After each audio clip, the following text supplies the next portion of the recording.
I have learned that leadership can in fact be learned. Some say there's some gifts that you just either have or you don't have. But let me teach you a simple dynamic here in a formula.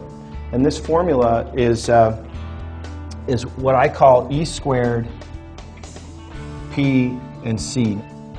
So E squared stands for ego and economics. Let's say that I'm a 5 on this model. Everybody with me? And frankly, that doesn't mean much to me as it relates to this formula until I know your score in P. P is principles. P stands for principles. I teach my kids that principles are concentrated truth. In fact, the total definition is principles are concentrated truths packaged for application to a wide variety of circumstances. I've learned to be a successful leader that you have to have a commitment to principles that is greater than your commitment to ego and economics. C stands for capacity, and capacity for me centers on this concept of actual or potential ability.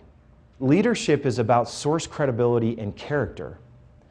And normally I can dimensionalize source credibility and character by this simple little formula.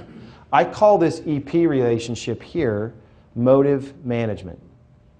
And the reason we call it motive management is we say all of us have to be careful about what the real core fundamental motivating elements are about what we're doing.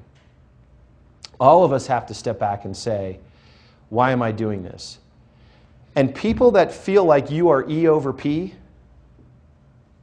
people can smell it, they can feel it. And everyone you approach for the first time who does not have a conviction about this product or who does not have an understanding about this opportunity is going to look at you and say, you're walking in with a predetermined EP score. This relationship is about you, not about me. And as a result of that, you are against the odds at the get-go. How do you change that?